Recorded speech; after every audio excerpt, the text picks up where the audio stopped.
ఒక చర్చలో మాట్లాడవలసి ఉంది.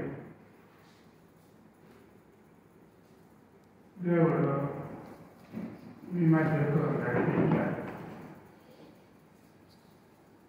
అది దేవుని చిత్తం. దేవుని నడిపింపుకు రుజువు. అది నా క్వైట్ టైంలో కూడా రుజువు అయింది.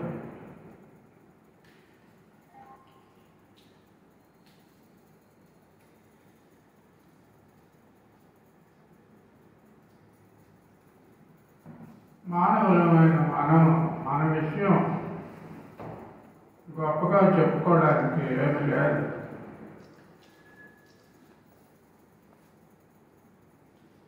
దానికి ఎక్కువ టైం వేస్ట్ చేయకూడదు. దేవుణ్ణి స్థుతించడానికి ఎక్కువ టైం కావాలి. దేవుణ్ణి కనపరచడానికి.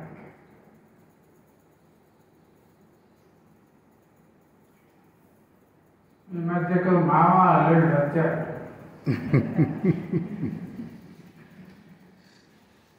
కానీ పరలోకంలో మామ లేదు, అల్లుడు లేదు.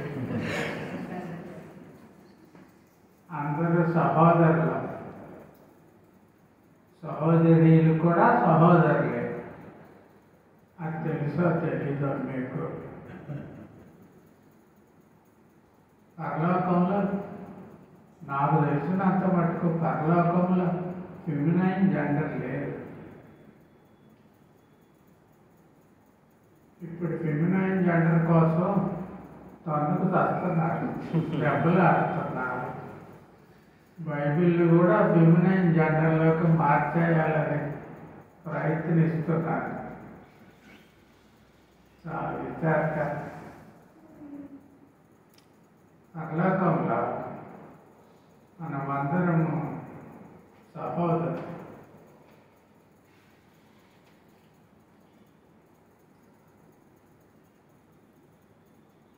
నేను ఎక్కువసేపు చెప్పను. ఈ మధ్య చెప్పడానికి బోల్డ్ ఉన్నాయి. ఆల్రౌండ్ అనుభవంలో కొన్ని వందల వేలు ఉన్నాయి. అయ్యాక చెప్తాను. ఈ సంఘం చూస్తుంటే చిన్న పాత్రలో కమ్మని కూరలాగా ఉంది.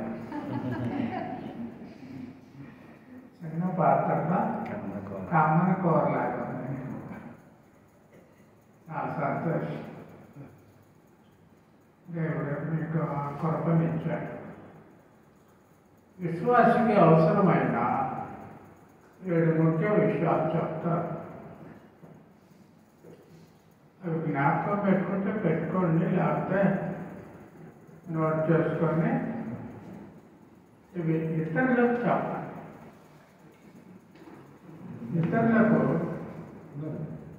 ఇతరులకు చెప్పండి. కొత్తగా రక్షణ అనుభవంలోకి వచ్చిన వారికి చాలా ఉపయోగపడతాయి. అలాగే విశ్వాసులందరికీ కూడా ఉపయోగపడతాయి.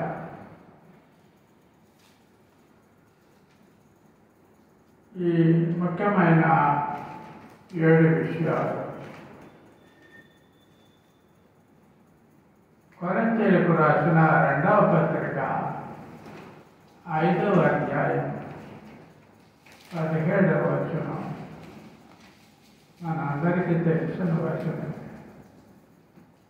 కాగా ఎవడైనా క్రీస్తునందున్న ఎడల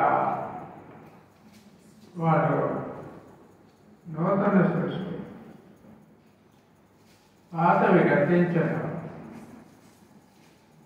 ఇదిగో సమస్తము క్రొత్తవాయి. కాగా ఎవడైనా క్రీస్తునందున్న ఎడల. నువ్వు రక్షింపడ్డావా? పడ్డా అంటావా? ఎప్పుడు పడ్డావు? ఎవడైనా క్రీస్తునందు ఉన్న ఎడల, క్రీస్తులో ఉన్నావా? ఉన్నాను. ఎప్పుడున్నావు చెప్పగలవా? నేను చెయ్యెత్తినప్పుడు, నేను తీర్మానం చేసుకున్నప్పుడు. కానే కాదు. నీవు నేను క్రీస్తులో ఎప్పుడున్నాం? దేవుని వాక్యంలో ఇవ్వండి. భూమి పునాదులు వేయక ముందే ప్రేమ పునాదులు వేసితివి, దీనిని బ్రోచితివి. భూమి పునాదులు వేయక ముందే మనల్ని క్రీస్తు ప్రభువులో ఎత్తినప్పుడు కాదు, నువ్వు తీర్మానం చేసుకున్నప్పుడు కాదు. రక్షణ ఫ్రమ్ ఇటర్నిటీ టు ఇటర్నిటీ. రక్షణ నిత్యత్వము నుండి నిత్యత్వములోని. ఇటు చూపించాను, అటు చూపించాను, ఇటు భూతకాలం, ఇటు భవిష్యత్ కాలం, ఇది వర్తమానం. భూతకాలం పురాతన కాలం నుండి భవిష్యత్ పురాతన వరకు, ఫ్రమ్ ఇటర్నిటీ టు ఇటర్నిటీ రక్షణ. ఎంత గొప్ప రక్షణ! నిర్లక్ష్యం చేస్తే ఎలా తప్పించుకుంటాం?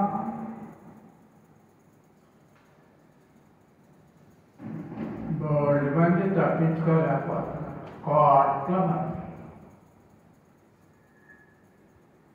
రక్షణ పొందేవారు కొద్దిమంది.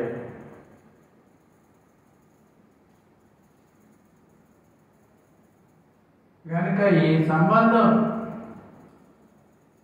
ఎప్పుడు క్రీస్తులో ఉన్నాం, మనం ఉండలా, దేవుడే మనల్ని ఉంచాడు. కొరింథీ 1:30.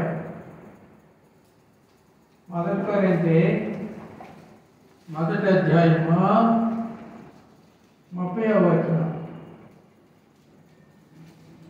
అయితే ఆయన మూలముగా మీరు క్రీస్తునందు ఉన్నారు. ఎవరి మూలంగా? ఆయనకెవరు? దేవుని మూలంగా. కనుక దేవుడే మనలను తన కుమారుల్లో ఉంచాడు. మన గొప్పతనమేం కాదు.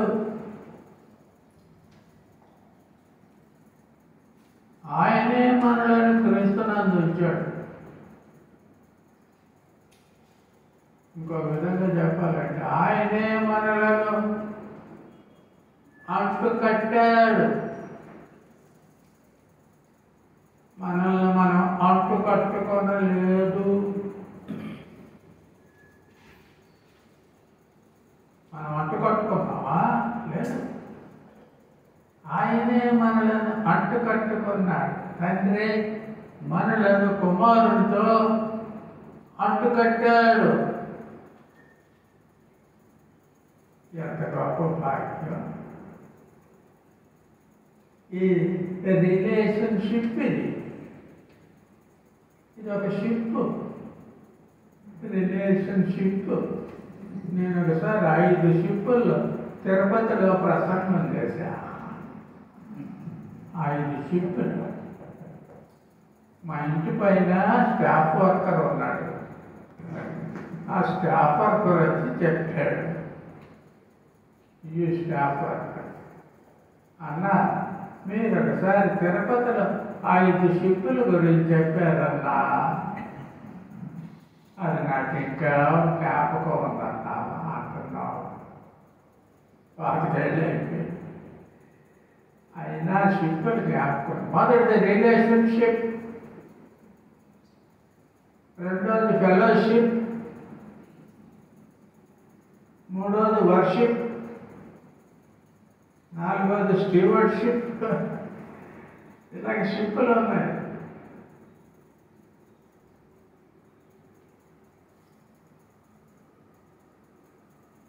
ఈ రిలేషన్షిప్ మనం ఏర్పరచుకోవాలి. తండ్రి అసలు ఎందుకు తండ్రికి ఆ ప్రేమ, అది కూడా మనకు అర్థం కాదు. ఎందుకో నన్ను ఎంతగా ప్రేమించువో దేవా. నా క్లాస్మేట్ మోజస్ గారు దాని పవర్ చెప్పాడే, తోపాటి మోజస్ నా క్లాస్మేట్, ఆయన రాశాడు ఆ పాట. ఎందుకో నన్ను ఎంతగా ప్రేమించువో. కానీ ఈ రిలేషన్షిప్ మనం ఏర్పరచుకుంది కాదు, మనం తీసేసుకునేది కూడా కాదు. మనం ఏర్పరచుకునేది కాదు, మనం తీసేసుకోవాలన్నా తీసేసుకోలేము. ఇంత గొప్ప భాగ్యం ఈ రిలేషన్షిప్. తండ్రి కుమారుడికి మనల్ని ఇచ్చాడు. యోహాను 6వ అధ్యాయం తర్వాత చూసుకోండి. నేను అధ్యాయం చెబుతానంటే మిగిలిన మీరు పోగొట్టు ఇంటికి పోయి చూసుకోండి. యోహాను 6లో ఉంది. తండ్రి మనలను కుమారునికి ఇచ్చాడు. ఈ సంఘాన్ని కుమారునికి ఇచ్చాడు. తండ్రి కూతుర్ని అల్లుడికి ఇచ్చినట్టుగా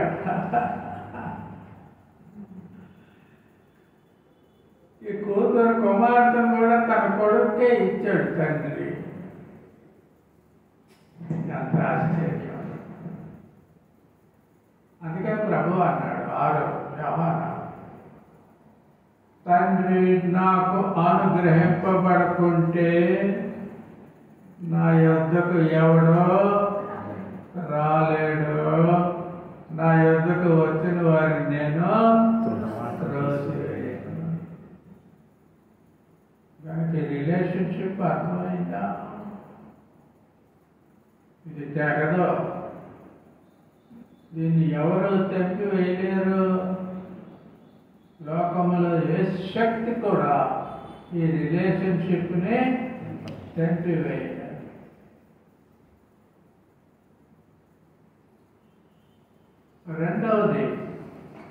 రెండవ పాయింట్, మొదటి పాయింట్ అయిపోయింది. స్థానము స్థితి. స్థానము స్థితి. స్థానము అంటే క్రీస్తు ప్రభువులో మనకి ఇచ్చిన స్థానం, స్టేటస్, స్టేట్. మనకు క్రీస్తు ప్రభువులో ఉన్నతమైన స్థానం ఇచ్చాడు. ఎన్నో పరలోక ఆశీర్వాదాలు ఇచ్చాడు. గొప్ప స్థానం. క్రీస్తు ప్రభువులో ఎన్నో ఆశీర్వాదాలు ఉంటాయి. లెక్క పెట్టలేము. క్రీస్తు ప్రభు ఆలినా 2 in 1 కాదు, 3 in 1 కాదు, ఆలినా. ఆయనలో అన్నీ ఉన్నాయి. బుద్ధి విజ్ఞాన సర్వ సంపదలు ఆయన యందు గుప్తమై ఉన్నాయి. ఆయనలో లేని ఆశీర్వాదం లేదు. అది స్థానం, మనకి ఇవ్వబడిన స్థానం. మన స్థితి ఈ లోకంలో జీవించే స్థితి. ఈ లోకంలో మనము జీవించే విధానాన్ని స్థితి, స్టేట్. అది స్టాండింగ్, ఇది స్టేట్. రెండు గమనించుకోవాలా. వాక్యం, బైబిల్ వాక్యం చదివేటప్పుడు ఏది స్టాండింగో ఏది స్టేటో తెలుసుకోవాలి. ఏదైనా మీరు మృతి పొంది తిరిగి చెప్పండి, స్టాండింగ్ స్టేటా? కరెక్ట్. మనం క్రీస్తునందు మృతి పొందాం కాబట్టి చంపి వేయండి, చచ్చారు కాబట్టి చంపండి.